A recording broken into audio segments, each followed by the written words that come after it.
Hello and welcome to A Critical Dragon, where I talk about narrative in film, television, and in books. And today we are discussing Deadhouse Gates, the second book of the Malazan Book of the Fallen. And I am joined by three illustrious guests. I have Janny Wurts, author extraordinaire. Hello, Janny. Hello. And on my screen, directly below me, hello, PL, illustrious author too. Hey, everybody. And of course, last but by no means least, we have Bryce from Shelf Centered. Bryce, how are you doing today? I'm doing well. I'm pretty sure I can make an argument for being least. Definitely. I don't know how I got myself here. So the reason, dearly beloved, we are gathered here today is we're just going to have a bit of a discussion about Deadhouse Gates. And we have a couple of general questions and some very specific questions that we were going to address. But I thought one of the ways to start this is instead of me going, well, this is all what the book is about, that actually if we sort of go, how do you feel about the book? What were the strengths, the weaknesses, the things that you loved about it, or the things that you go, I'm not quite sure about. So PL, like, why don't you start us off? Like, how did you feel about Deadhouse Gates? You've recently finished it. Thank you, AP. Deadhouse Gates was exceptional. I enjoyed it personally better than Guards of the Moon. I don't know how that opinion plays out with the general fandom. However, I personally enjoyed it. And that was specifically because I thought that the character work in Deadhouse Gates was, for me, a step up from Gardens of the Moon. It was just marvelous. And I found myself completely enraptured with some of the characters, really caring about some of the characters, and I thought it was phenomenally done. Yes, at points still a bit confusing for me, but at the same time, true to as what I said on our previous broadcast, Guards of the Moon, I just read it, I went with it, and it really increased my enjoyment, I thought. So yeah, and Bryce, like, what did you think of Deadhouse Gates? Oh man, this is one where I don't think I could read or do much of anything after I read it. I was so just gut punched. So I was going to ask PL here if how he's reeling still. I don't know. I just that ending of all the endings is one of my favorites, and Slash is just, it's so I don't know, impactful, tragic. I don't know. I don't want to spoil, or I don't know what point of spoiling we are in here, but just it is one of my favorites. Although the first time I read it, I remember being like, Deadhouse is usually listed as people's in their top 3, right, for the Malazan Book of the Fallen, and for me, I was like, I don't know how that is, but when I reread it, absolutely, easily top 3. And I think part of it was because I was experiencing these things so viscerally. I don't think I was used to a character like Felison, for instance, that is, I mean, when it comes to survival, you gotta survive, and this was so real, so absolutely, and I just don't think I'd really experienced it at the time that I was reading this before. In the first time you read it, you're just going, what am I reading here? And because it's not your the traditional fantasy that I grew up with, where you kind of hard things happen, but this hard, is it this to this degree? Anyway, I just feel like maybe that was my kind of visceral reaction, but I guess kind of knowing some things and going into it, absolutely on a reread, it's easily. But again, I also say whatever Malazan I'm reading currently is my favorite Malazan. And Johnny, you've read it as well, obviously. So, Oh yes.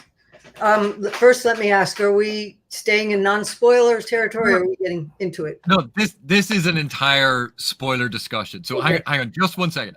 Anyone who is watching, this is an entire spoiler discussion. So if you don't want spoiled, thank you so much for watching up until now. Thank you for turning up. But in order to discuss a lot of this stuff, I think it is very important that we have context, and I don't want people trying to sidestep around it.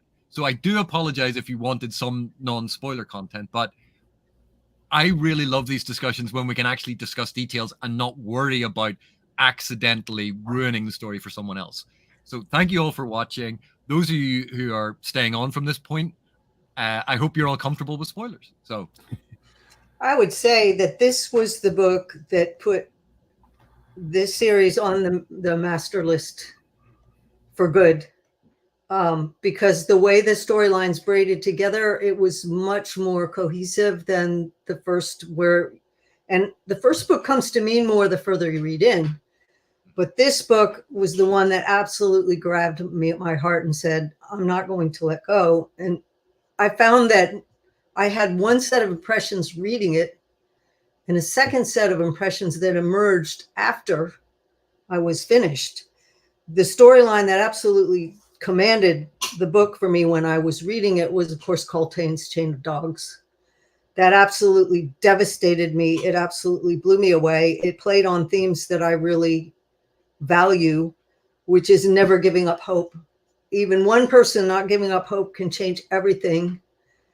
And the mercy killing at the end, and that undercutting by that political figure who was so weak, it happens in real life. The politicians have their say, and so often it destroys what the people of decision and the people that are heroic, that actually deliver the goods, they so often get undercut. So that was my first impression that I took away with.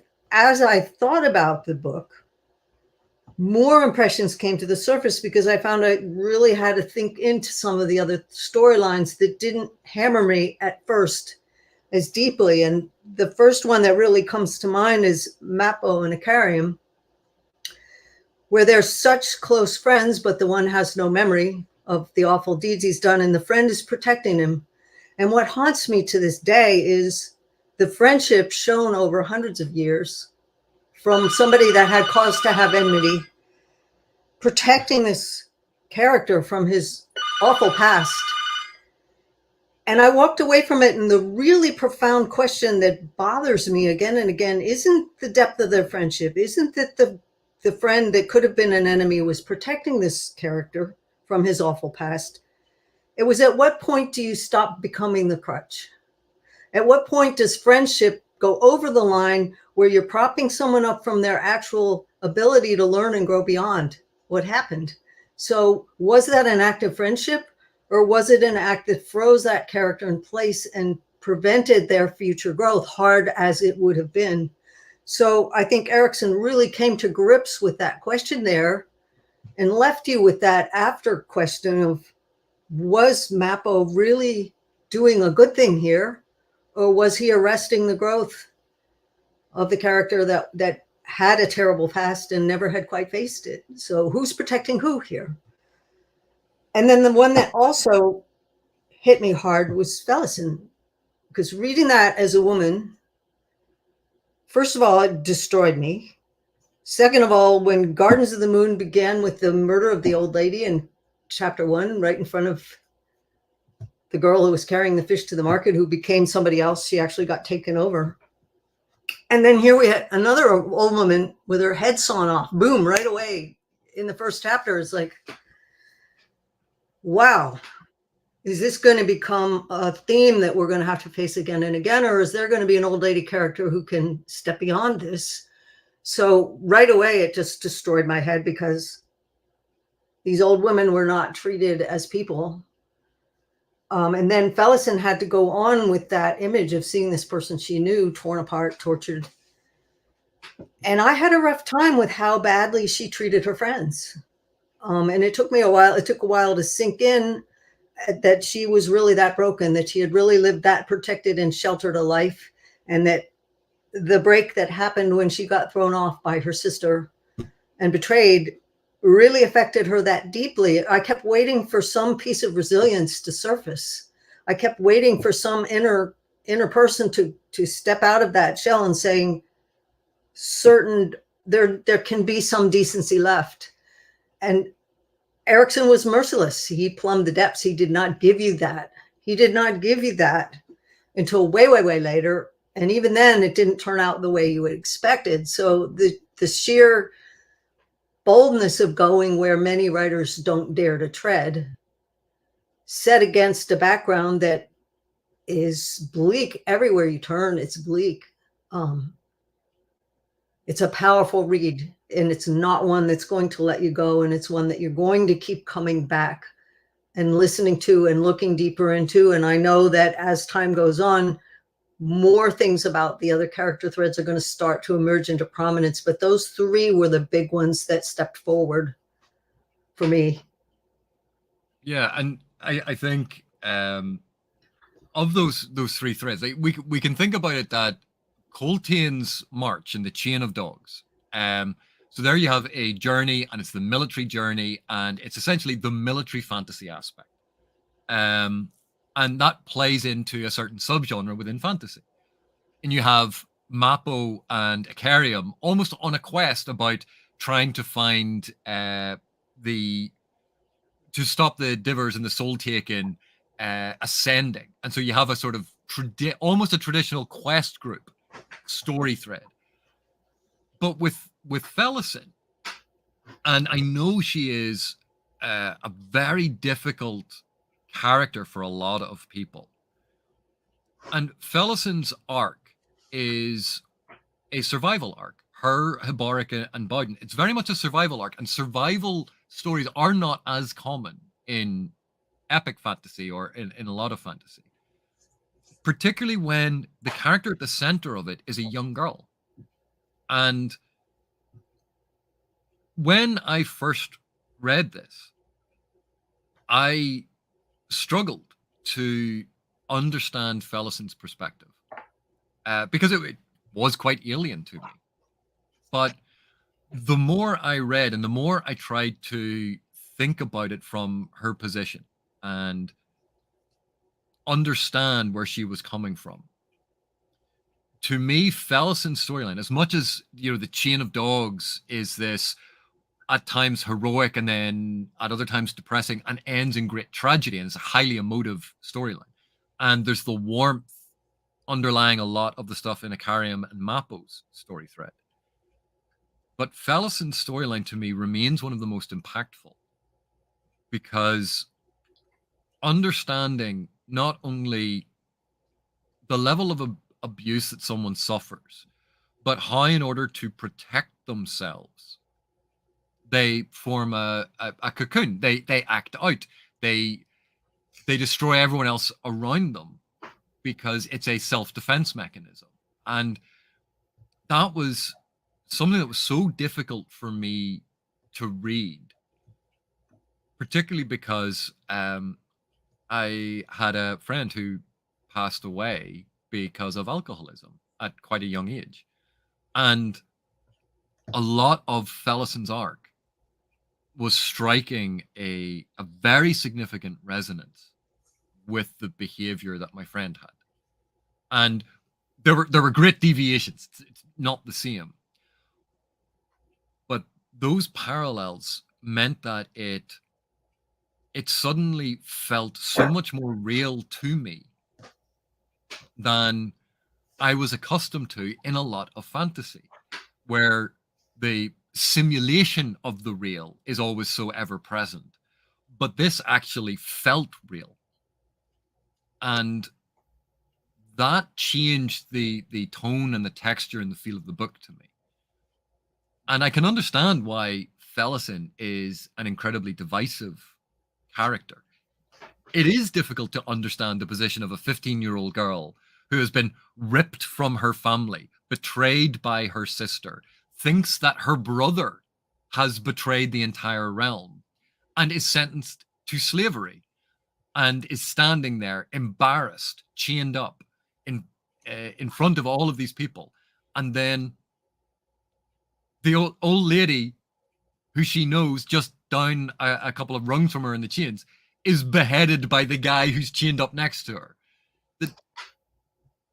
When you suddenly consider the barbarity of that, the brutality of that, how shocking that is, and place yourself in that position, it becomes incredibly difficult not to feel sympathy for Felison. but it requires us. What gets you, I think, is it takes a long time, or it took me a long time reading that thread to recognize that she was a survivor. Yeah. Because she became so horrible. It took me a long time to find that piece of sympathy that said the woman who was not the survivor would have died. Any one of 10 places, she wouldn't have gone into all the defense mechanisms and all the ugly things that she did to survive, the addiction, the harming of her friends. So it took me a while to recognize the piece of her that was noble, that was a survivor, because what was happening was so horrible to her that it felt like she was being weak, but in fact, what she was doing came from the last piece of strength she had left. And I think it took me a long time as a woman reading that to recognize that piece of her character. So it was hard for me to read it. It did not get any easier, but the sympathy came late. It was one of those things that I had to chew on it, ponder on it, and it wouldn't let me go, as so much of Erikson's work. You may not enjoy reading parts of it, but it won't let you go until you've dug down under the layers, or you're going to bounce off it and walk away. One or the other. There doesn't seem to be a halfway point. I have a 12-year-old, and I found that, I mean, it's just, when we're butting heads, it is a totally different thought process between the two of us, right? And it is like a much more self-involved, when you're that age, kind of thought process. And so it is so hard to, I think, get that Fellison, I mean, and all she's looking at is sister betrayed her. Well, we know, I mean, she wasn't trying to, right? I mean, so she tried to actually do right by her, but she doesn't know that. Brother, I mean, yeah, it'd be hard to just understand what he's going through, and all you're doing is looking at it through your own lens, like, everybody's abandoned me, and now I've got to do this on my own. And she's bringing even these other guys with her, again, in her mind, which actually, I mean, to a point, she also did. Yeah, and that's what I felt, that almost from the beginning, she quickly identified the two people she needed to survive. One, brute strength, another one potentially a magical element, after what she saw initially right at the beginning of the book. But I was thinking in my head, the fact that she is from a noble family, and let's face it, someone of that ilk would probably have a high self-preservation mechanism, right? Someone who, would see, okay, there's a mob, they're here to tear the noble people apart. I need to get through this. I need this guy and this guy. They seem like they're willing to protect me. I'm going to put them as somewhat of a shield, a human shield to a certain point. And when Bodin kills another noble lady that she's grown up with and known for most of her life, it's horrific and it's terrible. But I think she also recognizes that, okay, he did this to temporarily appease the marauding hordes that were seeking their life. So I think part of her, in those moments, all of her innate survival instincts, not just as a young person, as everyone said, who, it's very self-absorbed, but as someone who comes from a noble background, self-preservation is something I think that is innate in everyone, but I think especially innate in her. And this is aside from what she eventually turns into, right? That she had a much higher destiny. But I'm just talking about her, the context of her being the young daughter of a noble family that is thinking, wow, they're culling the nobility. I need to survive here. What do I have to do? Who's going to help me? I can't physically do it on my own. I need help.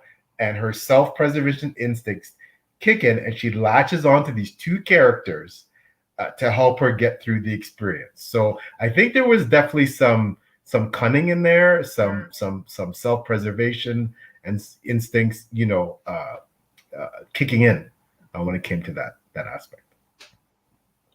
Oddly enough, I had a completely different read on that to you, because I felt that as a young noble, she was so divorced from the reality of the situation that she's completely lost. The fact that she is standing next to Bowden and Haboric, she doesn't realize that Tavor has actually arranged for Bowden to be there to protect her. She thinks this isn't entirely happenstance. And when she sees the lady beheaded by Bowden, she's shocked and put in shock by it. And I don't think she's evaluating anything at all. And I think in that she gets broken. But because this trauma happens and she has these two people, these are now the only two people who have been there from the beginning. It's kind of like when everyone suffers a traumatic event together, you go, there's a bond develops.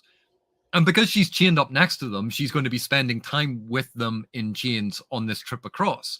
So I think for her, it's not so much that she was doing it unconsciously to latch on to these people to in what sort of way that they could protect her. I think at that point she is so protected, naive, and unaware of the real world because she is a pampered noble that she is not thinking. And it's the journey of this girl, this young woman being broken. And the only two people she knows are the people she was chained up with. That's the bond, these chains that they were chained up with, that they began with. And that's what keeps her going. And of course, she's unaware that Bowden is there to protect her. And over time, she cannot and is unable to see how they are looking out for her, just as they're unable to see how she is doing things for them.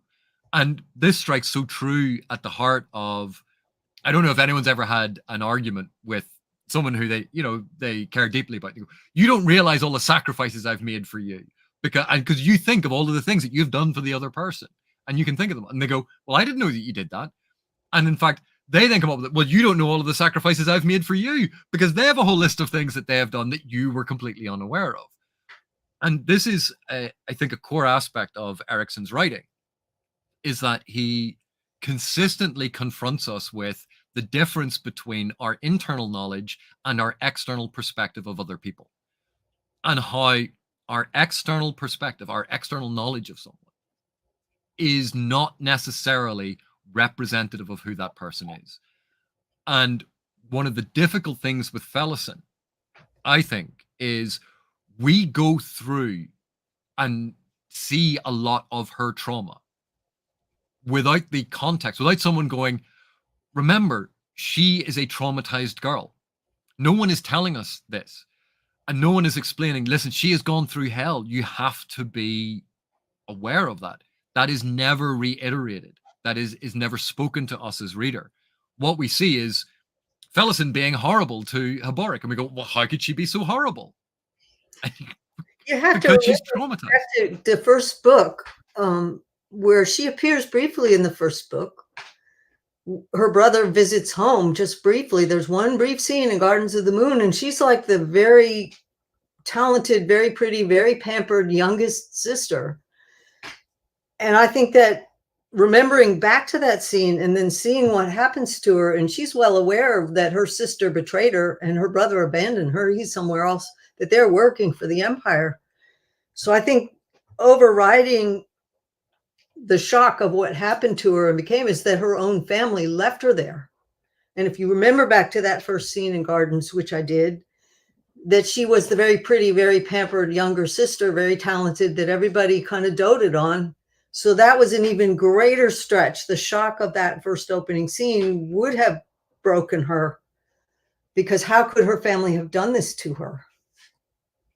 So I almost read it that this stuff was happening around her, and it was reverberation on reverberation on reverberation. The people she trusted most in the world had put her there or abandoned her there. And now she has to cope. And she wasn't capable of coping because she had no mechanism to do that. She came from too much privilege and she was cosseted.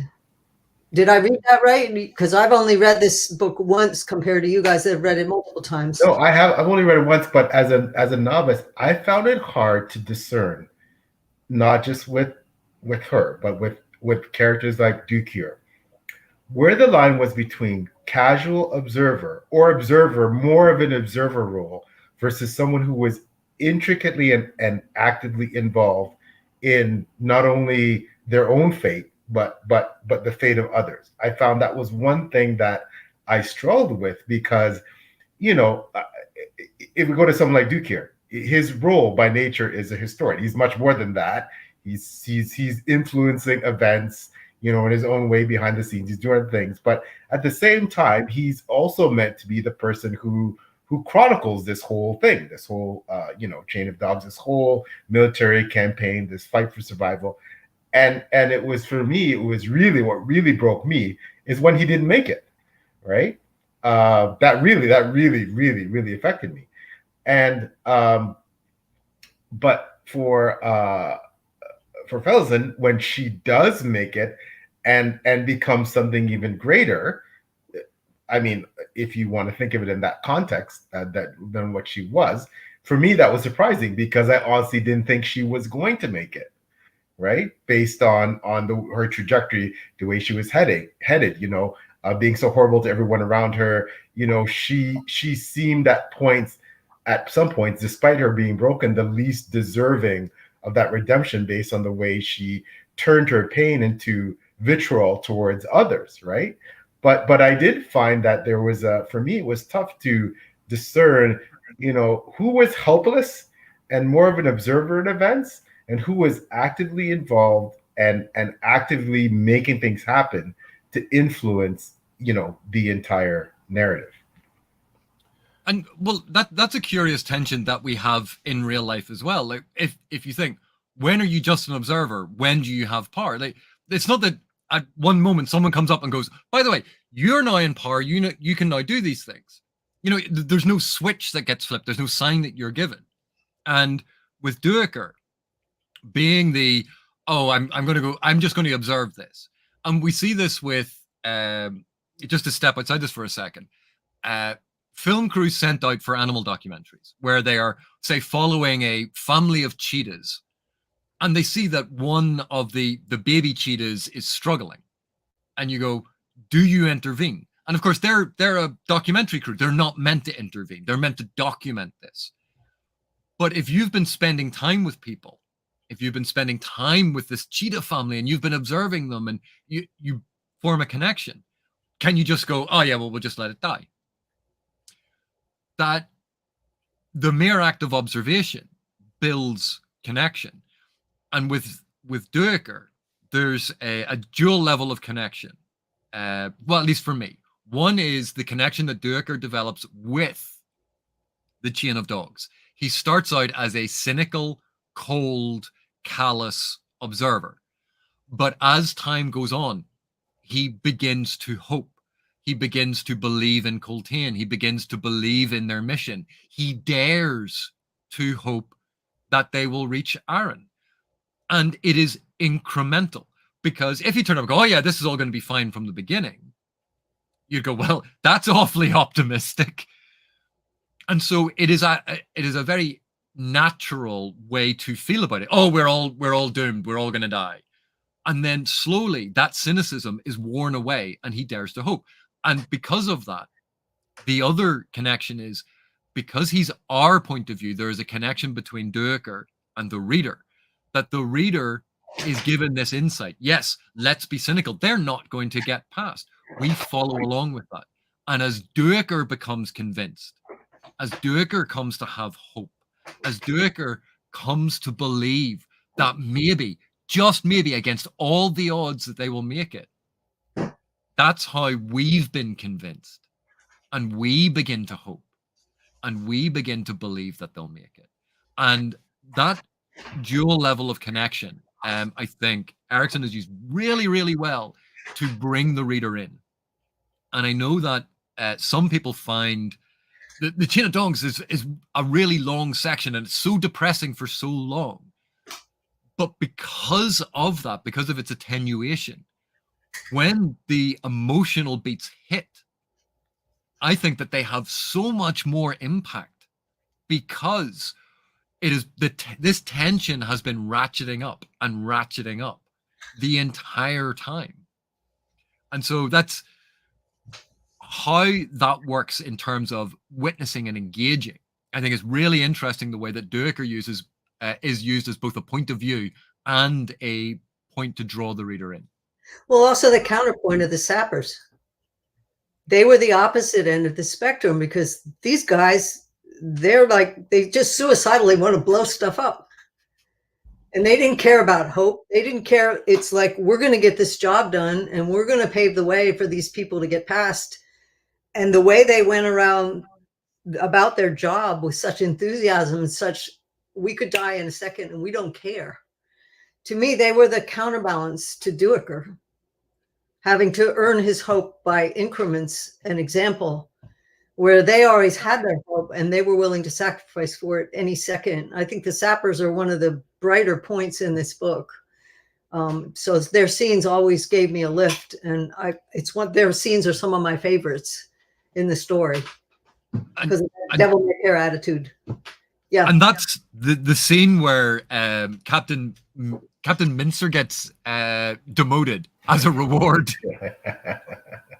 And it is one of those. It is so ludicrous, so absurd that absurdity is what makes us just burst out. I mean, I don't know if everyone did this, but I laughed out loud.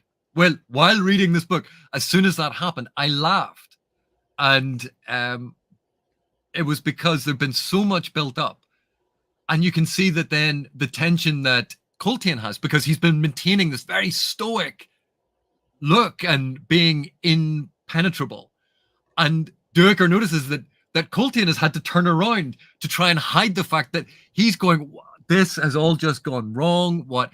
And the scene is so absurd and yet so believable that the absurdity of their situation, the tension that is built up, that the release in that moment of the absolute ridiculousness of it.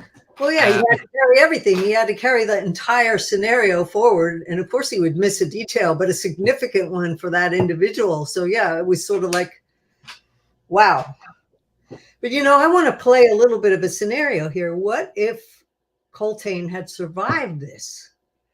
What if that last scene hadn't been so perfect and he had survived this? What would you have had between him and the politicians? You would have had a bloodbath. You would have had Patton at the peace table. It would have been a complete wreck.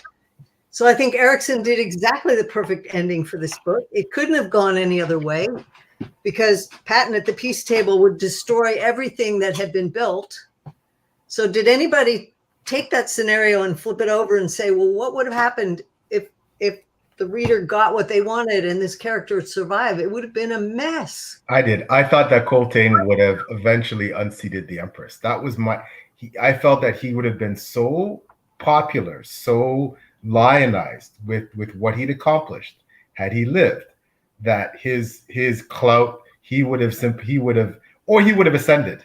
I think he would have gone on to be something even so much bigger than he was, based on this feat that he accomplished. I think he would have been. What would have happened to the empire that abandoned them there? I mean, he would have been a wrecking ball. Do you think?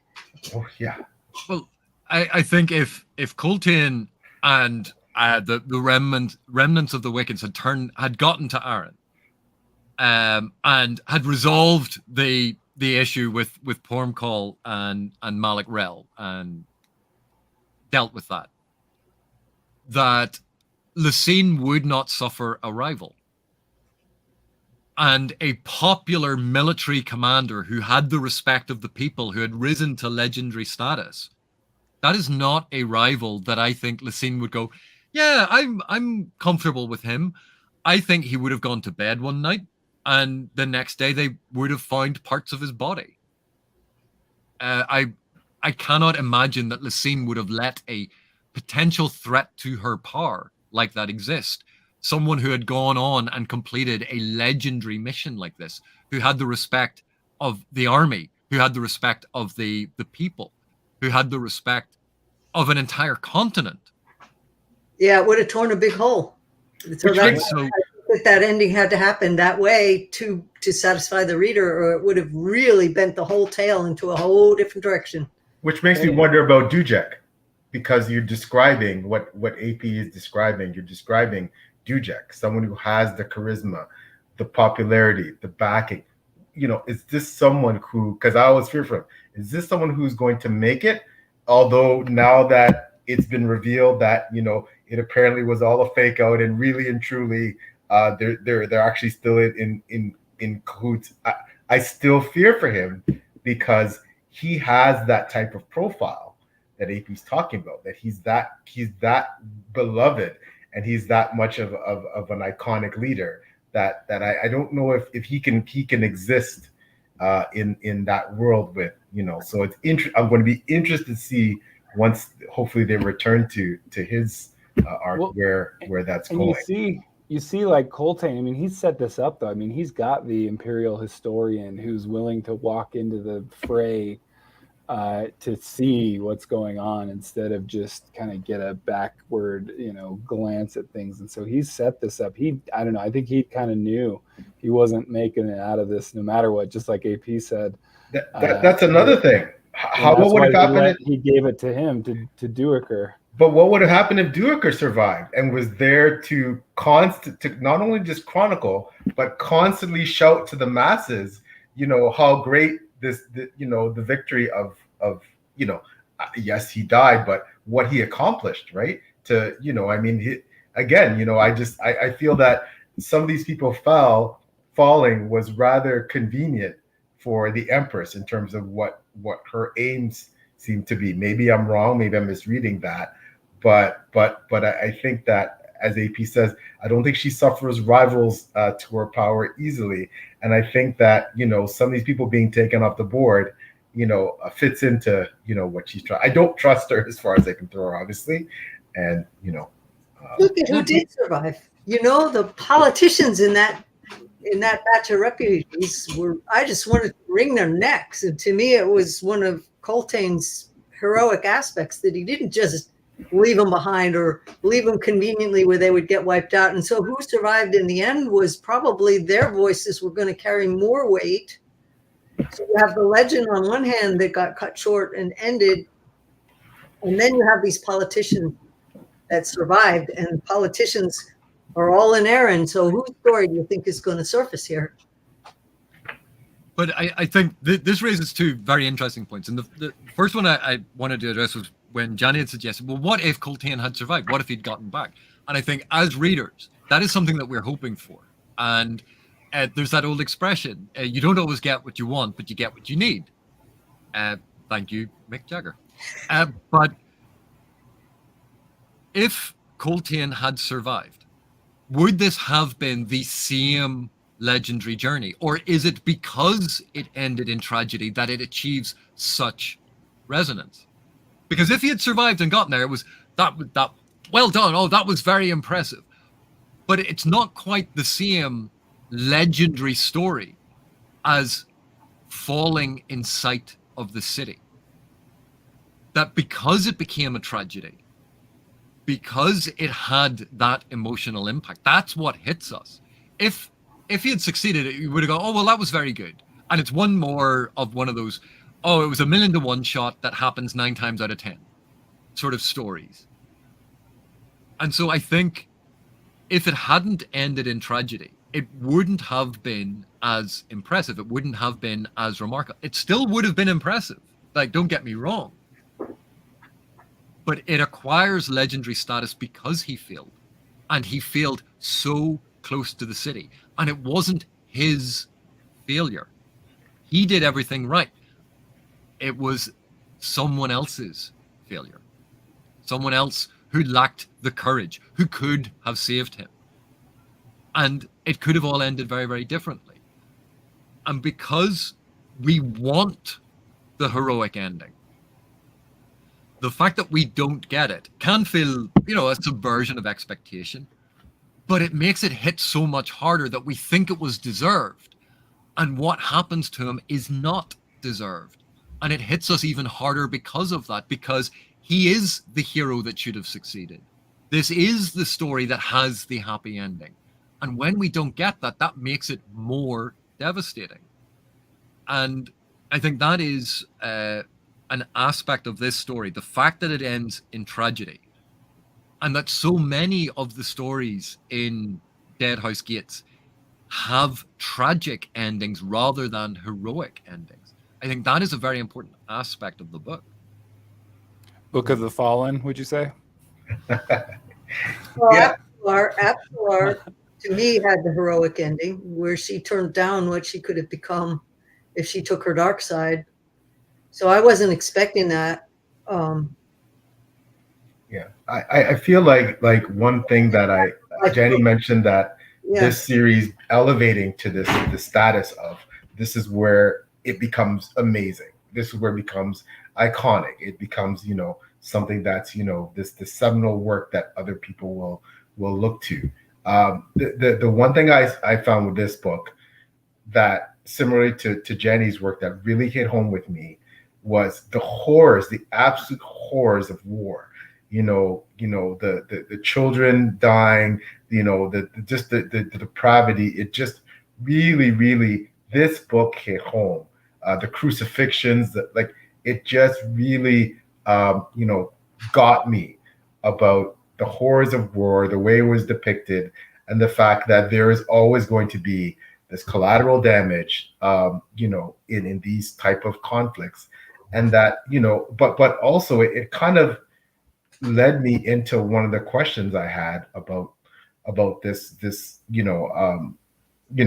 AP had posted a wonderful video about Akarium, and that Akarium, by definition, or I guess by numbers, is basically he wins the title of mass murderer of the series, right? And whether he kills people while because of his while he forgets about them because he has amnesia. Still, numbers wise, his body count is up there. But my argument is that anyone who rules an empire and is using people as tools to accomplish their ends, like the Empress, like the former emperor, those are the people that I feel, and perhaps I'm wrong, that but I mean, they cause either directly or inadvertently the deaths of millions of people, because what they're concerned about primarily is holding on to power and perpetuating that their rule, and they're not concerned as much about who dies,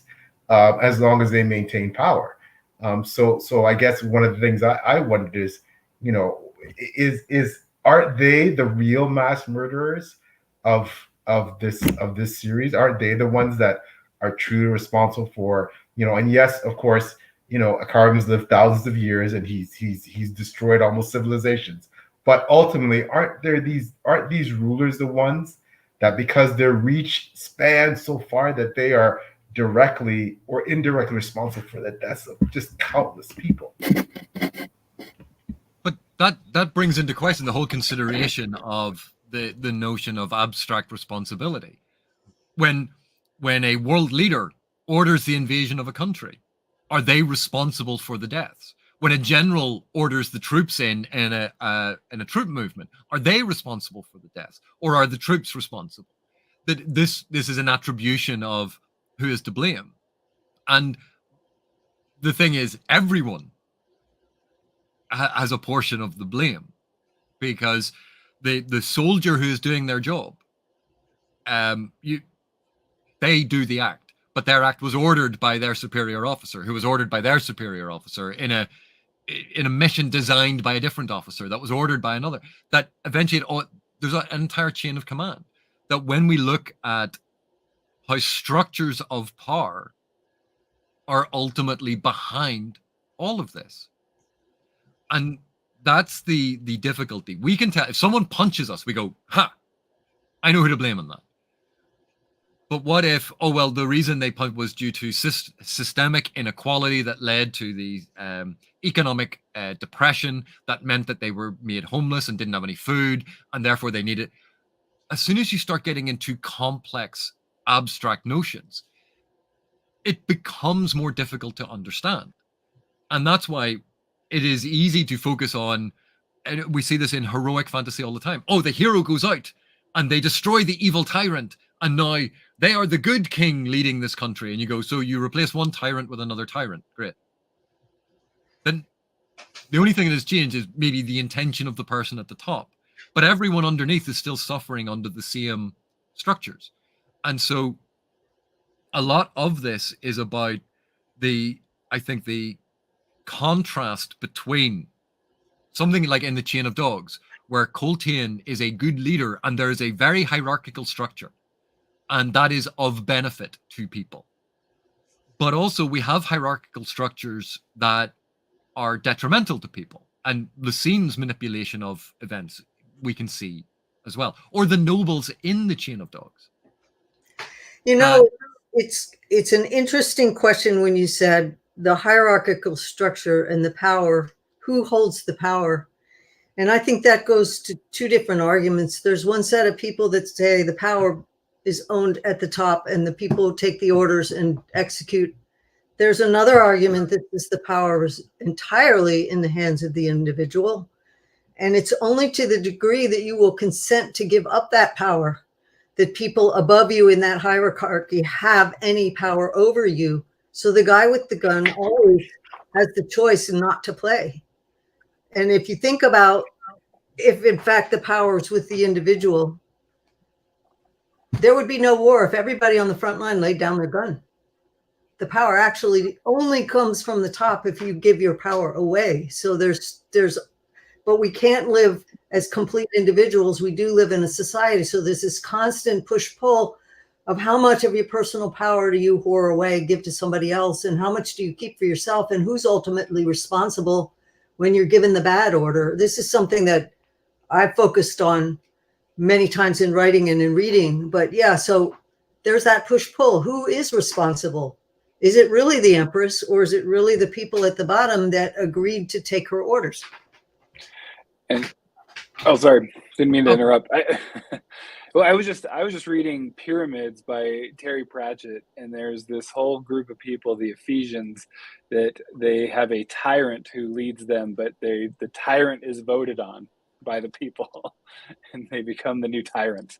Anyway, this just like it's pretty telling exactly in what this whole situation. That's why Pratchett's such a genius. But that just is all like brings that about. So I just want to throw that in there. And because one of the things that Janny's just brought up there is, well, when you think of Lucine, we think of Lucine as she's the Empress, she has all of this power. But how much is she backed into a corner that she only has certain moves that she can make because of her position, how she is meant to act, what the way that structures are, the demands of the nation? Can she just do whatever she wants? Or does she have to act in certain ways? And that is actually it's a question that when we get onto later books, if we're discussing them, there are some really interesting points about that. But in this, in Deadhouse Gates, those questions are suggested that we see the limitations of being in charge. Like Coltane has ultimate power over the Chain of Dogs, except he's constantly having to negotiate and deal with the nobles, even though they're not in charge. He can order the soldiers to do things, but we can see that's all dependent on, as Janny pointed out, that they obey the orders, that they do what he wants. So even though he is the Fist, he is in charge, he does have this structure. It's only because other people believe in the structure that it has any power. And he can't just kill all of the nobles, no matter how much we despise them, no matter how much we loathe them in this Chain of Dogs, because they're so self-centered. They are oblivious to other people's suffering. They can only think about themselves. That we almost sort of go, well, why doesn't Coltane just execute them all? Without ever considering, how did I become the barbarian in this conversation where I've just said, oh, because I don't like these people, we should just kill them all. When we see the children being crucified, we go, how could anyone do this? And yet within a couple of chapters, we're asking ourselves, well, why doesn't Coltane just kill all the nobles? That suddenly the perspective and power dynamics and understanding the external versus the internal, that understanding that these things are not simple good, evil, binary dyads, that the complexity that is played with, the perspective that is played with, the fact that Erikson keeps throwing up these examples that we read and we have this reaction to, and it's only by then looking for similar examples in the text that we realize that it's the same conundrum, but told from different angles. And despite the fact that it is the same puzzle, the same conundrum, the same event, we reacted entirely differently, all dependent on perspective. And suddenly then it's not an absolute position anymore, it's an entirely relative position. And you go, well, what happened to me being a good person? And that is one of the reasons why I like literature like this. Things that, how we react to Fellowson. No one is saying that you have to go, oh, Fellowson's such a lovely, huggable, wonderful, fun character to be around. She challenges us. She challenges our preconceptions. We love Ikariam. Ikariam's nice and he's happy-go-lucky. And then we realize he's a mass-murdering genocidal maniac who we like and forgive. That things are not clear-cut. That they challenge us. And I think that is a fascinating aspect. How much is your freedom impaired by holding power? And is the freest person not the person at the bottom who could make any choice? Not the person who's oppressed and is obviously physically unable to make the choice like Fellowson. But at what point do you give up your power by acquiring power and become something else? That's something that's really heavily played with all through this, because you see it from so many different points of view, all wrestling with that. Like Lacine, she probably has the least power of anyone as far as what range of choices are open to her. Whereas the least personal autonomy. Yeah, where Fiddler and them that deserted, they have the most range of choices because they walked away from the power structure. Well, it's so funny. I will kill you if you don't let me save you. You know, like, because that's how you like feel about this. Like, oh my gosh. But it kind of like coming from our last discussion of this, getting these different perspectives of each of the, you know, like, yeah, the nobles or the people that have any, well, you know, they're just getting pushed along here. It's so hard to tell. I mean, like you're constantly rooting for one, and then you're going, I'm now rooting for the person who I was just against in rooting for the other person that I was just with. It just expands the, I guess, the empathy bone. And that's why I always go back to that Malazan is empathy, it's understanding of those around you. But it's not simplistic empathy of, you know what, you should really be nice to other people. It's understanding that the concept of empathy and compassion comes with a significant cost. Understanding someone else's pain and trying to put yourself in that position can be deeply uncomfortable. And empathy is not easy. And it's not easy to empathize with Fellowson. And yet she is clearly a victim. But she's not acting the way that we want victims to. We want victims to look poor and miserable and pitiable, so we can feel superior and go, oh yeah, that is terrible. Oh, you know, I'll be nice to you. When a victim is deeply hurt, sometimes that manifests in the behavior that Fellowson exhibits, and that's when our empathy is actually tested. When it costs us nothing, is very easy to empathize. When it costs us something, that's when it is actually tested. And one of these aspects of these constantly shifting perspectives, of the recurrence of events, of the echoes of these things, not necessarily identically, but certainly in a more abstract sense, that there are recurrences, that it's playing through a lot of these things from these different perspectives, so that when we go, oh, well, I would have done X in that situation. And one of the things that Erikson does is quite often he returns to that situation, sometimes from a slightly different angle, and shows you X. And quite often our response to that is, oh, well, I would have done Y in that situation. Because we still have this thing of the grass is always greener on the other side. Oh, that wasn't the best option because I would have done it that way. Yeah, it's all about context. The context changes, your reaction changes. But I think in a way you've just hit on the real steel thread that binds this whole thing together that isn't apparent from reading all these disparate threads from the first reading. You really have to think into it to dig down. And it is that actually, when you start at the beginning of this book, there is no character that you really want to stay empathetic with anywhere, but your empathy for them grows. So it's starting at a scale of gray to black and forcing you to empathize with who these people are, and then shifting the perspective, shifting the circumstance, shifting the surrounding furniture so that you actually become the thing you claimed you wouldn't be in that other scene. So it is a sliding scale, but yeah, the fact that he forces you to have empathy for a cast of characters, of which one of these characters would you have been empathetic with automatically?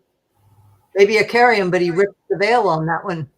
So it's like, there is no empathetic character in this that is automatically, yeah, that's the good guy. They're all textured, but he makes you feel. But there are some people who you can't help but despise, and AP's so right. Like that last scene when Protocol lost his head, I was cheering, yes, bastard. Like he did, you know, he so deserves to die.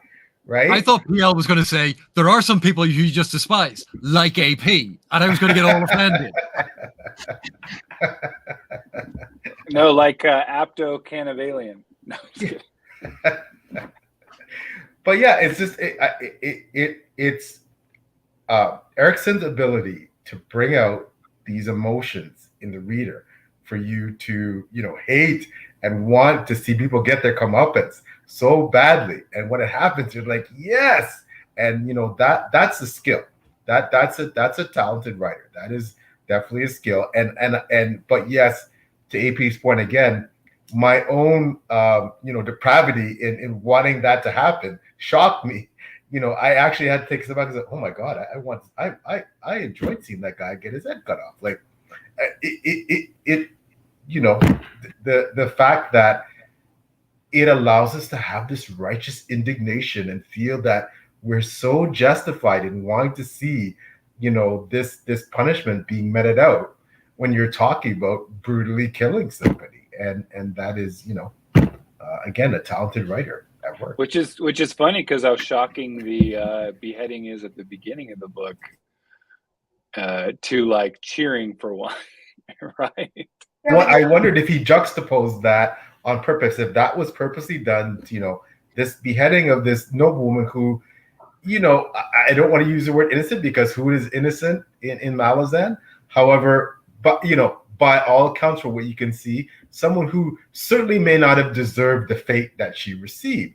Whereas, you know, Protocol certainly, you know, for ineptitude, if nothing else, you know, but is that a beheadable offense?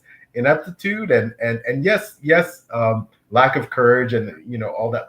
But you know, I wondered if Erikson had juxtaposed those two beheadings, you know, purposely. But yeah, again, brilliant writing. Regardless, fantasy often gives us that righteous feeling of, yeah, that guy or person deserved to die. And it caters to that side of ourselves. Erikson doesn't give you that for free. I feel like the two beheadings were not perfectly mirror image, simply that the old lady was chained. She was helpless in her situation, and she was beheaded as a way to drive back a mob. So she was a complete cipher. You knew nothing about her as a person except through Fellison. You didn't know if she was a good person, a bad person. She was any old, you know, little quiet society lady who all you see is the manners and you don't see the monster underneath. Probably there is one. But so to me, though, I didn't connect those two beheadings as the same thing. I just see that so many fantasy books give you the self-indulgent, yeah, that character deserved to die.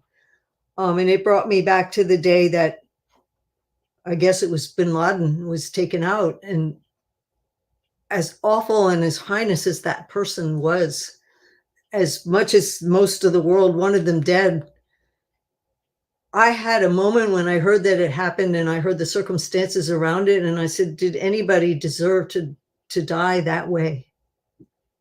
Did anybody deserve that ending?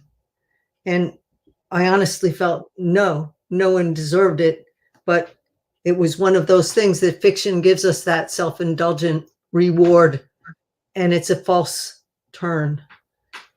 But well, it's part of the fantasy of power. Like we see it in superhero stories all the time, of the righteous, armed with God on your right and armed with righteous fury. Here's the villain, the bad guy. I can kill them with impunity because I'm doing the right thing. And that is such a fiction, because that vigilantism, that violence, if anyone else was walking down the street and went, oh, there's a bad guy, I'll just kill them. You go, who do you think you are? But in a story, because so often in our lives we can feel powerless, that enacting that power fantasy of, well, if I was in control, if I had this power, then I could do these things. And when that fantasy is challenged, when we think of at the beginning the little old lady being beheaded, oh, that's terrible. She was a little old lady. She's described as frail and confused. But we also know that she's a noble. We know that the empire routinely culls the nobles because the nobles keep making inroads into stealing power. They try to infiltrate. We also know that nobles quite often maintain their position through the subjugation of others. So is she complicit in that? When we see people that do bad things, we want to punish them. An eye for an eye, a tooth for a tooth. When we don't know their backstory, we go, do we give them the benefit of the doubt? That all of these things are complicated. And the context is so important. But seeing the different aspects of characters being punished by a system, characters being punished for perceived wrongs, characters being manipulated by other people, and therefore doing something wrong because of it, is it the other people deserve to get punished or the person who did the wrong thing? That each of these complicates what in our hearts we would wish was a very simple, straightforward, that person's wrong, just punish them. But life is usually far more complex than that. And we are denied that simplistic do violence onto others because it is justified. Sorry, I didn't mean to. I was just thinking of when we have like a shooting, right? A new shooting in the world, let's say the US, and then we suddenly are looking at the backstories of the victim, right? And you have a certain group kind of looking at, well, I mean, look at their back, and you just, anyway, it's, the law tries to look at, okay, no, we're looking at just this one instance. Anyway, just to throw, not to derail the conversation or anything, but just an interesting thing that just came to mind just now. And this is very few of the sort of the questions posed, the questions investigated on the page, very few of them have easy answers, because the point is not to get the answer. The point is to start thinking about these things and challenging assumptions and bias and presumptions that we have. That how often have we read a story where it's the hero and a quest group of heroes, and they band together, and they're the bad guys, and we know the evil Dark Lord's there, so they cut down and kill a whole load of the guards. And you go, well, yeah, that's fine, because they were evil guards. And you go, is everyone in this kingdom evil? Like, those guards had families, and they were just trying to make a living. They got born in that part of the world. It's not like they went, oh, I've been born in an evil part of the world, I'll just emigrate in this fantasy world where there isn't easy transfer across the other places. They've grown up there, they got employment, they're trying to feed their families, and next thing you know, this group of heroes show up going, we're going to kill your king and kill you. The things, as soon as we start applying sort of the real world complexity to stuff, the simplified narratives that we take such comfort in fall apart. And that is one of the challenges. Every time we say, oh, we want more realism in fantasy, we want it grittier, we want it more mimetic, that there is a balance between that and what we actually want, which is a very simplified, easier to understand form of story, and not the true complexity of the real world, because the real world is very messy and very complex, and there are very few easy answers. You can always take a situation, no matter what situation it is, and turn it upside down and see how, from another perspective, you would feel differently or do differently, no matter what perspective that is. And it's the kind of a thought process that can spin you in circles and stall you in place until you're afraid to make any decision, because you always turn the situation upside down and go, well, what if I'm wrong here? Or what if I don't have enough information? And in the end, it comes down to you have to act from the perspective that you are, because to do otherwise is to do nothing. But somehow you have to not become hardened to that perspective. So when you do discover you're wrong, and when you get a different angle of view and it upside downs your opinion, you're strong enough to survive that and step beyond it and become something else. And I think Erikson is a real master of showing us those changed circumstances, changing the tiles surrounding a character until you have to take pause and say, wait a minute, I didn't know enough to know to make that choice. But how do you live with that choice when you didn't know enough? We're human. We have to be able to stand up and go beyond it. And to me, fantasy doesn't often enough explore what happens when we've made the wrong choice and we're presented with a change of perspective that forces us to make another choice. You can't always reconcile your mistakes. You can only ensure that they don't happen again, that when you meet that situation again, you handle it differently. And we can be very unforgiving as human beings. We tend to, the internet is forever. You say it's something when you were 20 and it's still there 40 years later and you're still apologizing for that. We have so many lessons to learn as a species about forgiveness and letting go and admitting that we never have enough information. You're always going to have a shift in perspective if you grow. And if you elevate your viewpoint or broaden your viewpoint, you're always going to find that you were wrong. And to me, heroic is what you do after that. What do you do when you realize you made the wrong choice? How do you handle that? And what do you do going forward? So it isn't the mistakes that we make, it's how we handle those mistakes. And that's, I think that's a brilliant point, that we never have perfect information. And we may always want more information than we have, but you try to make the best decision that you can at the moment that you have to make the decision. Because otherwise you're paralyzed with indecision. And then you have people on the other end of it who don't wait for any information and they act without thinking. And we go, that's reckless. So on the one sort of dyadic abstract point, you have recklessness. And on the other hand, on the other side, you have indecisiveness. And we obviously realize we fall somewhere on that spectrum. And we have to understand that, yes, we are fallible, we make mistakes.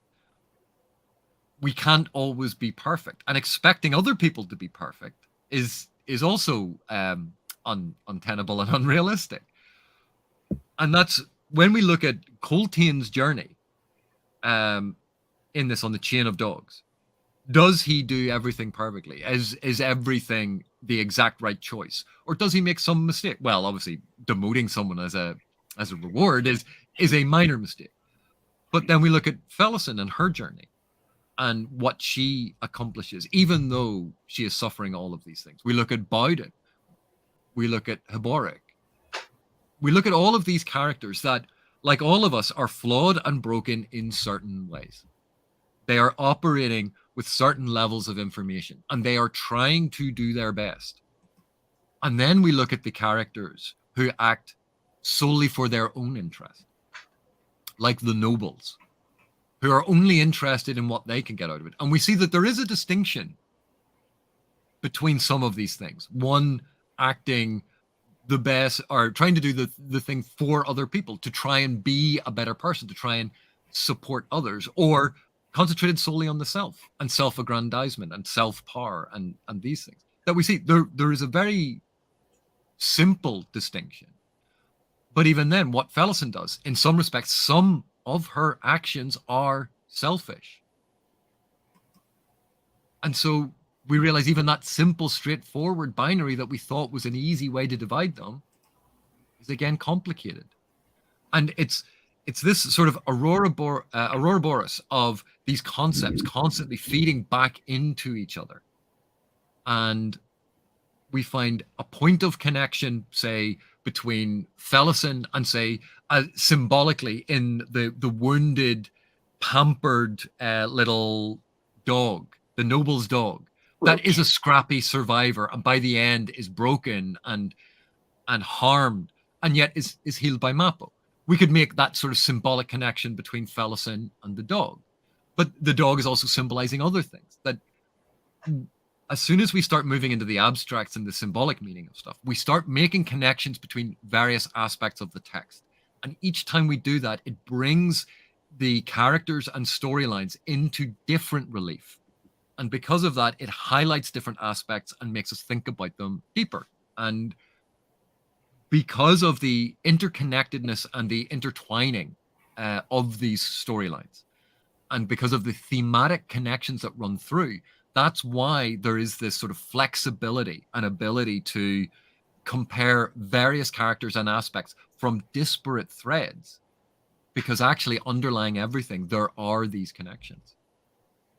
Well, one interesting connections that made me, at the time I read this book, think forward was you have Kalam, who gave up his vengeance when he came to understand why Lasine made her choices. And now you have Felison, who became Shaik reborn, if I said that right. And she's expressly doing this because she wants to go back at her family for putting her through that. And so it sort of makes you see two ends of that spectrum there. And one of them comes to a form of completion, but the other one is the beginning of an arc that's a whole lot more scary. So that was another one of the aspects of this book that really sank in and made me think going forward. You know, it wasn't apparent when I read it, but it was one of those things that bobs to the surface when you're done and won't quite let you go, is the sense of dread about what's going to happen when all these forces come together again as this series, because this is just book 2. I need to understand the Paran family and why they're so integral. Like, you know, we all know Ganoas' arc. He's favored by the Empress. He gets brought back to life. No, hang on a sec. Gano's Paran wasn't favored by the Empress. He was chosen by Lorne as a young officer that could be manipulated and molded into a spy for her. But arguably, AP, a position that, you know, you've been hand selected, right, by the Empress for whatever purpose, right? But not by the Empress, by Lorne. Lorne picks him out randomly. Yeah, but if you assume Lorne is functioning as the Empresses are, right? There's something special about him, obviously, right? There's something special about him. There's, you know, his sister becomes the new adjunct after Lorne dies, and then we have Felison who becomes Shaik reborn. And so there's something about this family that I'm just wondering, you know, and maybe, you know, I haven't read the books. Maybe people who've read it can't give this away without spoiling the rest of the series. But what is it about this family that seems like, in my mind, a more minor noble house, that there's this nexus, of power, it seems, that you know, that all of their members seem to play these roles in the book. I'm just wondering what is about them. Can I throw a theory out? Maybe I want to see if I'm wrong. Okay. But just Erikson kind of trying to take a trope, right? Like, this is a pretty typical fantasy trope of like this like chosen, right? And so they've gone, you know, and they've you know, chosen, and then you know, whatever epic things happen, or the would-be king even trope, maybe not to that degree, but then you know, but like, yeah, they might be have these kind of, I'm trying to not to get into too many spoilers, so I don't want to spoil things for you, but you know, some have some tragic things happen to say the least, and kind of just twisting that trope a little bit there. No, agreed. And perhaps, you know, I mean, there's a lot of there's a big downside to the things that of being that problem and being somehow seem like they're chosen, obviously, as AP alluded to. But I'm just wondering, what is it about this family that makes them special, right? And maybe I said I won't know because I haven't read forward yet, but it just seems that there's something about this family that their gifts, their talents, their use to other people, that perhaps they're more useful to other people than so I it makes me wonder. Well, let's have a think about this in a couple of different ways. So do you remember the film Saving Private Ryan? What was so special about Private Ryan's family? And you go, well, it's they all signed up, but they all died within a short. So someone made a decision to go and save him. And you go, because of other circumstances, that person became important. But that person wasn't born that this fated to be important. So there's a difference between saying, oh, well, they are all going to be important, or are victims of circumstance, which then results in you being important. Secondly, another thing to consider is, do you want to be noticed by the gods, or do you want to keep your head down? May you live in interesting times. And you go, no, I'd rather live in quieter times. But the first thing that happens when Ganos, who, comes from a noble family, they have worked their way up in the court. They are known to the court, the nepotism, the old boy network, your court connections. And he decides to leave it all behind to become a soldier, much to the chagrin of his family. And what's the first thing that happens is he ends up at a massacre and then gets spotted and recruited to become essentially a spy. Finally, after all of this grudge work and drudgery, is given his command as captain, the thing that he always wanted, and then gets killed. And then gets brought back to life as the tool of a god. And now the gods are just messing with him. And once you're entangled with the gods, once the gods are poking at you, that's something. But also, because you've become involved in this, then the Empress is now aware of you and goes, well, where did he come from? What family was this? So suddenly the Empress's eye is drawn to the Paran family. And you can see how one can have a knock-on effect to others. And then we can think about it in a lot of the ways that Bryce was suggesting, of how often do we have in fantasy novels, oh, they are super special and they were destined for greatness, and that's who we're going to follow. And we see that being destined for greatness in the Malazan world is not always great, and that fame, fortune are not necessarily all they are cracked up to be. And the result of this that we see by the start of Deadhouse Gates is Ganos is known to the Empire as an outlaw, a traitor. Malazan is being sent to a mine as a prisoner and has been stripped of all authority, money, and privilege, and has been ordered to do so by her sister, who is now the arm of the Empress. And we saw how well that worked out for Lorne. So what you have described as special is an interesting way to describe a horrific set of circumstances. Oh, look at how special they are. By special, do you mean damned, cursed? Yeah, potentially. But also, as you said, it's a two sides of the coin.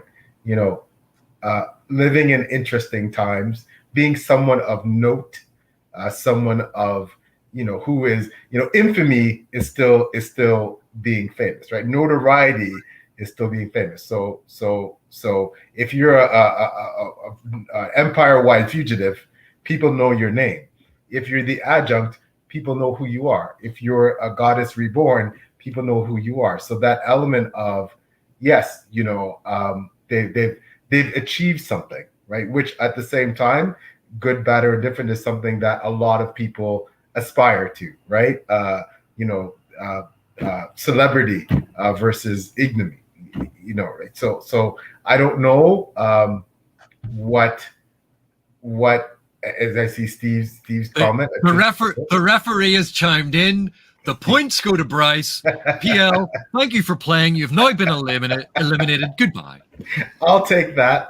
I'll take that for sure. But I'm glad to get some clarification on that point, because they've been sticking in my brain in this book. Their particular family. You go back to Gardens of the Moon, it's pointed out right away. The last thing you want to attract is the attention of the gods, and that's as high as you can rise in the power structure. So it comes down to the complete subversion of the chosen one trope here, where the higher you rise in the power structure, the less choices you have. It's like somebody pulling tarot cards, and if you get all major arcana, you're screwed because you have very little control of your fate anymore. The most powerful cards in the deck are steering, if you believe in that stuff. So it comes down to the more influence and power you have, the less you have. I mean, even just as a writer, there's certain things, if I said something careless, it would come back to bite me really hard. So if I'm Joe Nobody, nobody cares. But because I have a readership, people start to care. So the higher you go on that hierarchy, the more influence, the more carefully you have to use responsibility, because you carry more weight.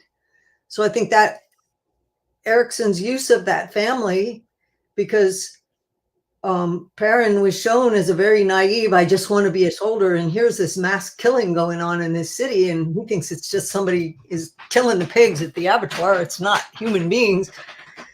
So he's very naive. And seeing what happens as the power structure gets hold of these people and what it does to them and how it reduces their choices the higher you rise. So this is not the usual fantasy approach. It's a much more mature one. And this is, again, I think, part of that complication of the simplified notions that we have.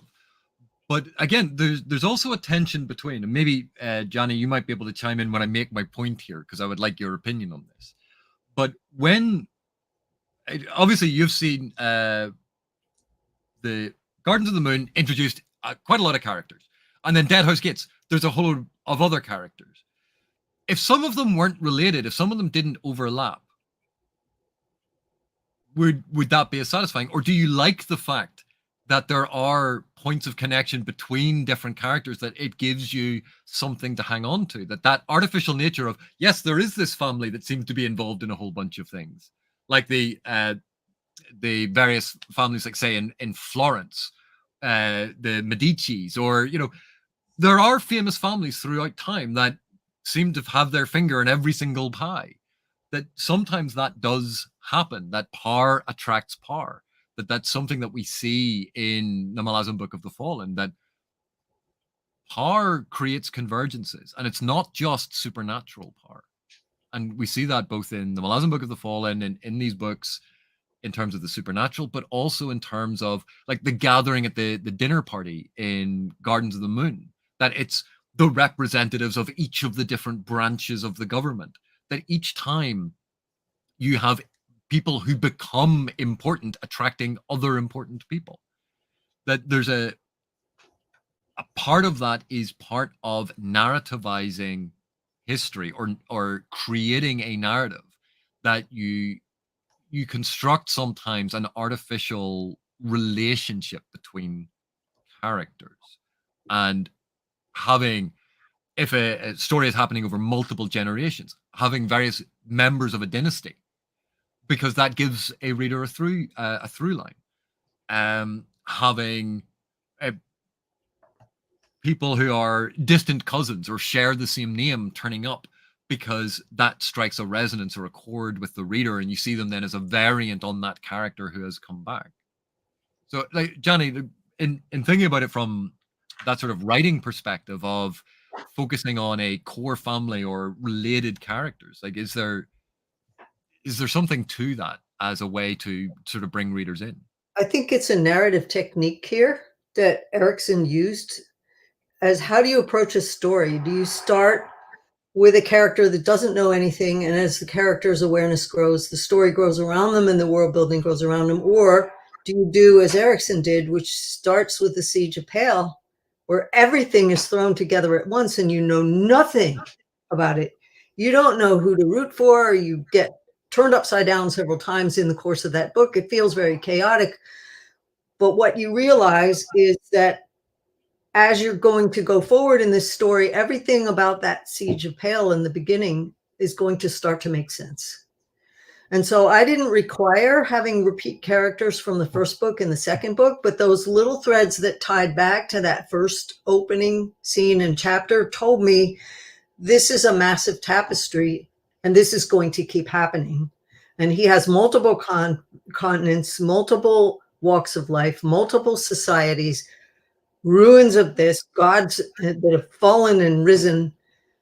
All this complex tapestry ties back to he chose to open it with a big crash of symbols, and now you have to piece it all together.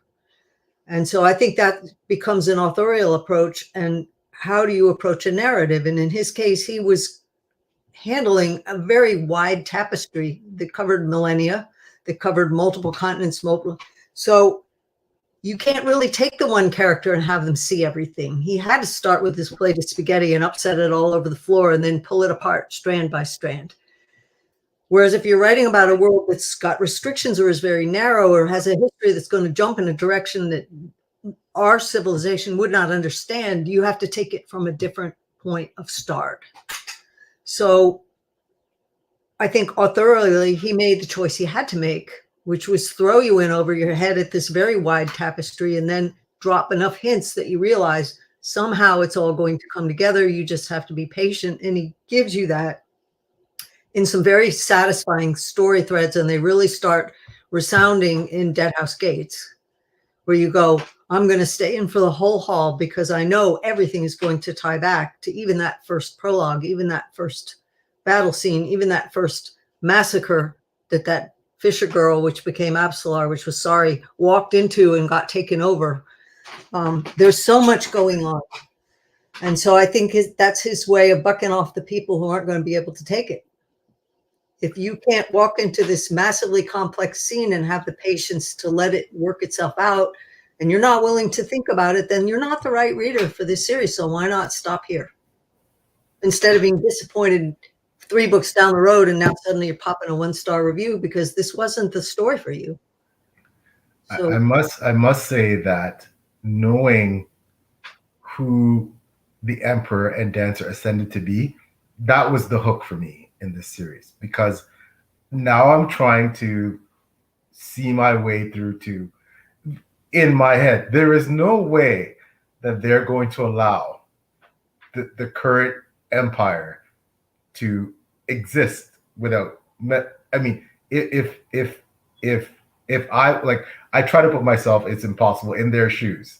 You know, if I was taken off the board and assassinated, usurped, replaced, I've ascended to become a god now.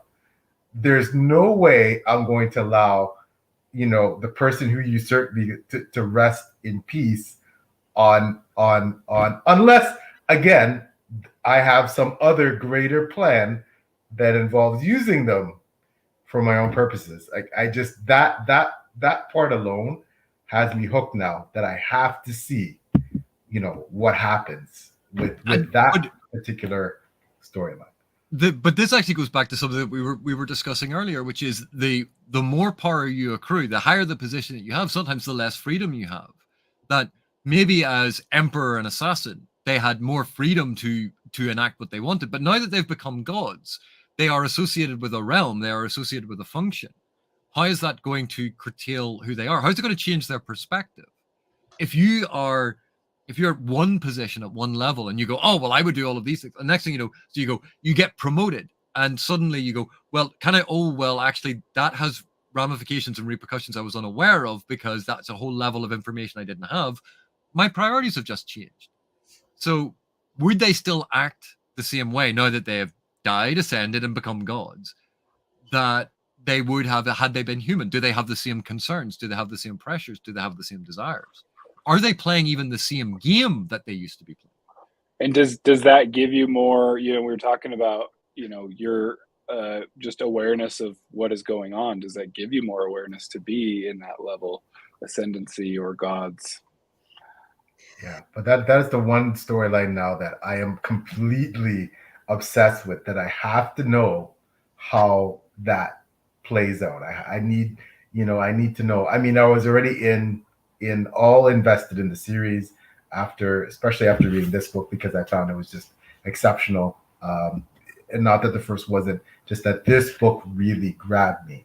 So now I'm just counting the days when I can get to Memories of Ice, because that, and for all I know, the character is completely different, because again, yeah, and at first, I won't lie, that was a bit disconcerting for me when I opened up Deadhouse Gates, started reading, and realized that, okay, so Whiskey Jack's gonna show up eventually, right? Oh, I'm gonna see Rake eventually, right? And but at the end of the day, once I got past that, my reading experience certainly wasn't any less rich because of this whole new. Obviously, it was enhanced, if anything, right? Because but I'm still waiting to get back those characters, hopefully.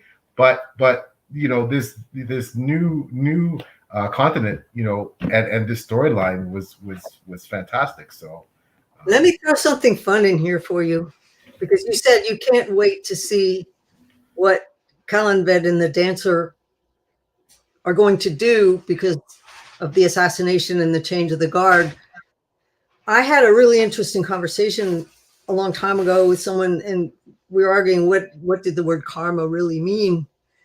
And one of the interesting definitions that popped out of that conversation was, is karma actually what happens when you die and what you look back and you regret and you want to change? Or do you walk away from it and say, I've learned enough and I don't need to go back here anymore? So are these characters going to be drawn back into the same game board, or are they big enough to just say, I did that, been there, done that, I'm done. Let them work it out that are left. So that kind of threw an interesting concept of what actually is karma. It's the things that you decide that you're not finished with, that you would have changed in your life, that you would alter if you could.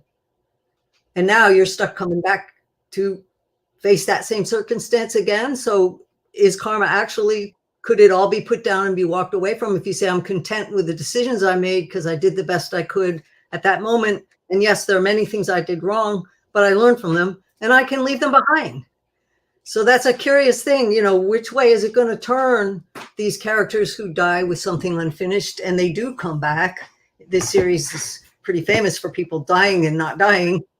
How is that going to be handled going forward? And what happens to the character? Are there any that can actually put aside what happened to them and walk on without having to look back anymore and say, I need to go back and mess with this?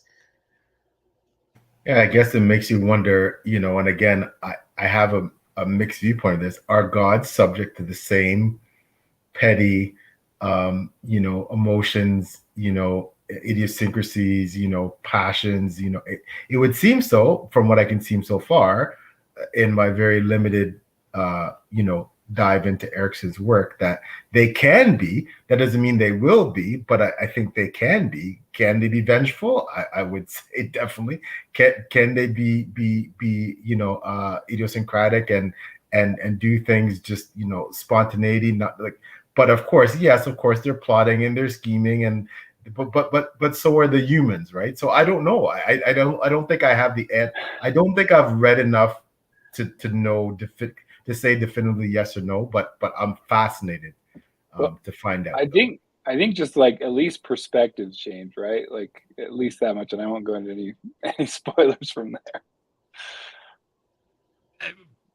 I think the internet term for this is RAFO. Read and find out, PL. Read and find out. I plan to. I definitely plan to. I found that with this book in particular, it's not that I feel particularly smarter or that more enlightened, but what I found is that maybe there is a level of understanding somehow that by osmosis maybe I've achieved in the second book that I really found myself getting perhaps more of the concepts rather than anything else, if not the story itself, and that was very satisfying. It's very gratifying, and I am definitely enthused to carry on. It's actually hard to hold back and not read Memories of Ice. I have some other things on my reading list that have to come first, but I'm very, very anxious to get to Memories of Ice and see what goes forward. So I think a lot of it probably is from like our last conversation, is just learning to read it, right? Like learning that you don't necessarily need to have everything explained to you perfectly before you can, as much as you want to know everything, right? And that you're kind of trusting that the author will get you there, right? Like in the end, because it's happened before now, and you're like, okay, I may have been confused, but that ending still blew me out of the park. And then again, like then he does it again, and you're like, okay, that's at least I'm explaining just myself, really. But that's I'm thinking that's what I'm seeing here. Well, Mr. Erikson is in the chat, and he has said that he has half an hour to take questions. So, if Janny, PL, or Bryce have a question, because they are the guests on the discussion, and should they not have any questions, I can always throw it open to chat. It's really hard to ask questions without throwing spoilers forward into the rest of the series. So I think I have to stand back here and put duct tape on my mouth. I maybe just for this book, I mean, just how hard is Iskral Puss to write? Like I feel like I mean, this is obviously just me, but just comes off the tongue. This is what I wanted to say here anyway, or was it? I don't know. Was it difficult? Was he a difficult character to write? I guess is the gist of my question here. Well, he's certainly sometimes a difficult character to read. Yeah, exactly. Like he's so all over the place and just amazing and brilliant. Anyway. Well, there you go. So it was Iskral Puss hard to write, and Erikson has replied, Iskral Puss was an absolute delight. He's basically my alter ego, which is always delightful to know.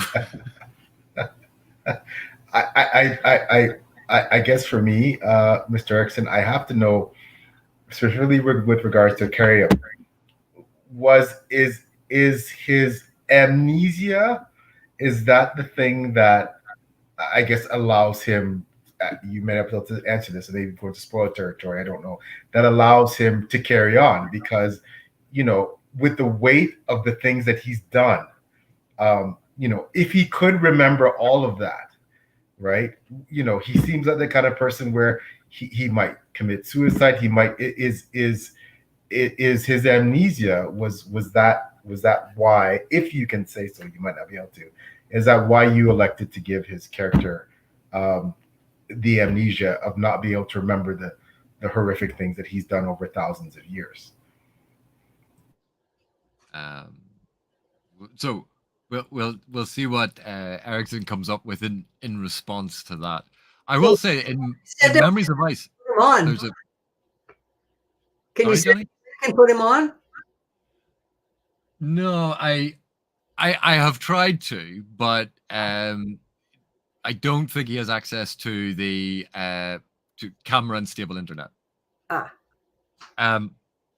But I will say in Memories of Ice, there is an interesting character who works as a very nice sort of dark mirror to Ikariam.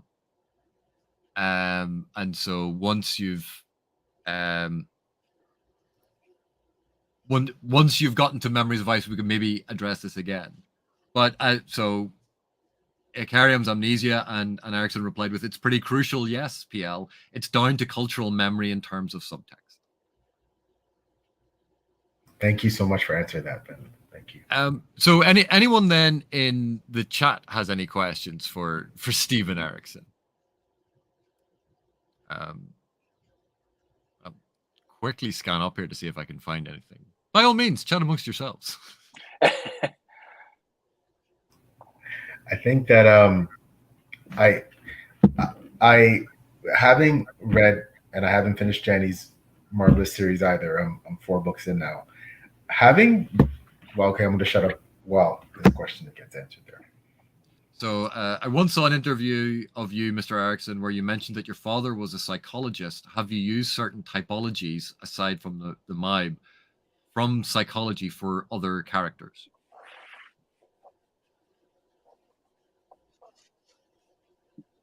And this is where we find out how quickly Stephen Erikson can type. And we also have to deal with the fact that there's a slight time delay on when we talk and when it's actually broadcast. Unstable internet connection. Well, anything involving me is usually unstable. I have to throw this out there while we're waiting, but before I forget the question, I remember it was a pretty recent interview, and I've watched so many Stephen Erikson interviews. So, but I remember him talking about just having to be in the right place and the right kind of moment in life to be able to write. For instance, what is it? This River Awakens? Is that the one? And just if Fellison is one of those characters, anyway, just throwing that out there.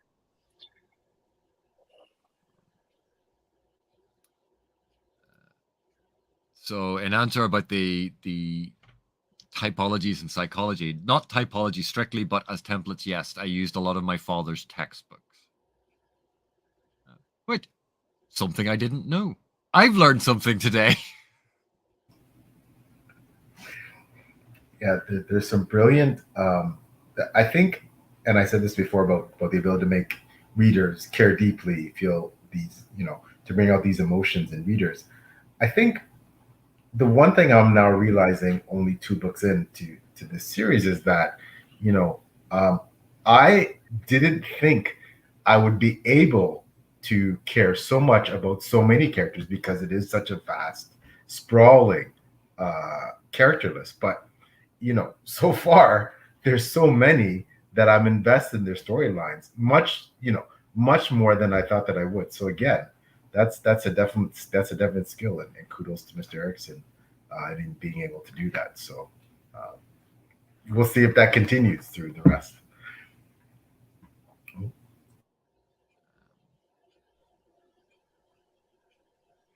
All right, I didn't know if you got my question there. Anyway. Well, there you go, Bryce. There's an answer to your question. I greatly appreciate the people taking the time for this, but starting to get to that point in the evening where it's late for me, and it is a school night. So, Steve, I just saw this sort of last question come in that Carl was saying that his mother is Cree, and he was wondering who the Wiccans were inspired by.